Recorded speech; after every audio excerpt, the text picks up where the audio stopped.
예수님께서 베드로에게 네가 3번이나 사랑한다고 말했지 않느냐. 그래서 내가 3번이나 내 양을 치라 했으니까 딴 생각하지 말고 그냥 나를 따르라. 이렇게 말씀하셨는데도 불구하고 베드로는 열등의식에 또 폭발한 거예요. 뭔가 하면 완전히 마이동풍이에요.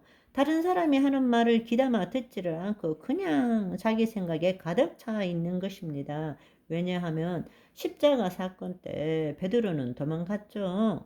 3번 부인하고 도망갔지만 사도 요한은 끝까지 십자가 앞에 있었던 것입니다. 그런데 본인은 자칭 타칭 수제자라 그랬는데 도망 다녔고, 사도 요한은 끝까지 예수님 앞에 있었고, 예수님께서 자신의 어머니 마리아를 맡기고, 그리고 또 평상시에도 사도 요한을 더 사랑했죠. 우리가 처우의 만찬 그림을 보아도 알 수 있고, 그러니까 사도 요한에 대한 열등감이 심각한 거죠. 그래서 나를 따르라 이랬으면 그냥 아무 소리 하지 않으면 되는데, 베드로가 옆에 보니까 예수께서 사랑하는 그 제자가 따르는 것을 보니 그는 만찬 속에서 예수님의 품에 의지하여 주님, 주님을 파는 자가 누구입니까? 라고 묻던 자라.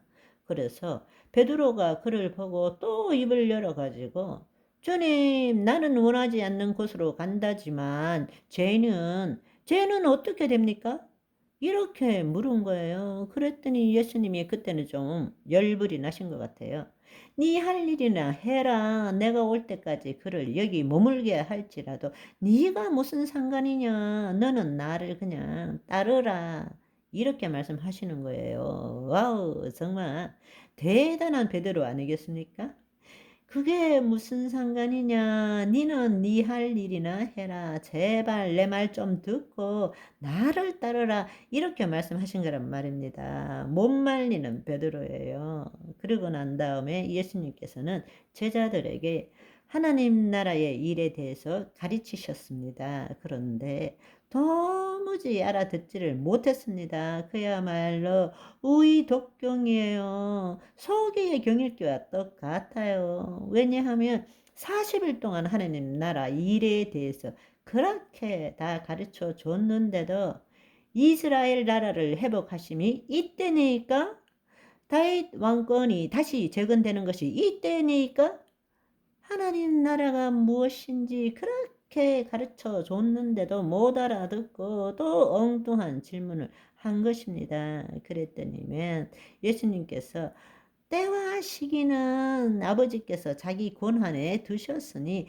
너희가 알 바 아니고 너희는 오직 성령 충만함을 받으라. 이렇게 말씀하신 것입니다. 여러분, 한번 베드로의 태도와 행동을 한번 생각해 보십시오. 12제자 중에 처음으로 부름받은 자였습니다. 자칭 타칭 수제자였습니다. 변화산상에서 영광스러운 모습으로 변형된 예수님과 엘리야와 모세를 직접 보는 신비를 경험하기도 했습니다. 예수님께서 행하신 모든 표적들을 보았고 자신도 기적을 행한 적이 있습니다. 또 예수님과 밤낮으로 같이 다니면서 생명의 말씀을 듣고 3년 동안이나 동고동락했습니다. 그렇지만 여전히 하나님 나라의 비밀을 알지 못했고 그의 성품과 삶은 전혀 변화되지 않았다라는 것입니다. 심지어는 부활의 몸을 입으신 그 놀랍고 신비로운 예수님을 만났음에도 불구하고 여전히 자신의 생각과 감정에서 벗어나지 못한 것입니다. 베드로는 예수님께서 부활하신 후 승천하시기 전까지 마지막 때까지도 하나님 나라를 제대로 이해하지 못했다라는 것입니다. 한마디로 예수님께서 그렇게 애를 쓰고 용서했음에도 불구하고 베드로는 그의 성품도 변하지 않고 예수님의 가르침도 이해하지 못하고 예수님께서 허락하신 능력도 발휘하지 못하고 다시 옛날 고기 잡는 업으로 돌아갔다라는 것입니다. 여러분 한번 생각해 보면 아무리 베드로가 무식하다 할지라도 그래도 베드로는 인자로 오신 예수님을 허구도 해보고 손도 잡아보고 잠도 같이 자고 그랬지 않습니까?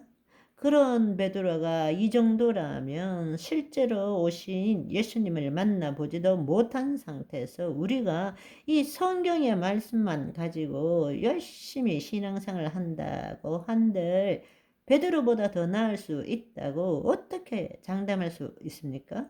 한번 생각해 보십시오. 베드로가 수제자였고 그런 삶을 살았음에도 이렇게 행동한다면 우리는 베드로보다 더 나은 사람이 될 수 있었을까요? 아니요. 결코 그렇지 못할 것입니다. 우리의 삶을 되돌아볼 때에 많은 경우에 베드로와 똑같은, 아니 그보다 더한 일들을 우리는 기억할 수 있습니다. 그게 바로 인간이라는 것입니다. 그런데 놀라운 사실은 베드로가 놀라운 것이 아니라 예수님이 놀라운 거예요. 왜냐하면 끝까지 포기하지 않으시는 거죠. 끝까지. 인간적으로 생각해 보면 예수님께서 하늘 품고 하늘로 올라가셨을 것 같아요. 그렇게 생각 안 됩니까? 인간적으로 생각하면 승천하시면서 하늘 품었을 것 같아. 3년을 그렇게 생고생하신 거잖아요. 그것도 첫 제자로 불렀는데 얼마나 힘드셨겠습니까?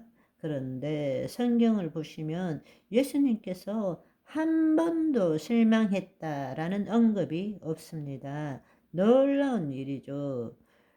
왜 예수님은 베드로를 끝까지 포기하지 않으셨을까요? 사실 우리가 보기에 답답한 사람은 베드로가 아니라 예수님이에요. 아니, 예수님이 어떻게 이렇게까지. 그런데 우리도 거듭나지 않으면 사실 베드로는 저리 가라 하지 않았겠어요? 네, 그렇습니다. 오늘은 여기까지. 바이바이.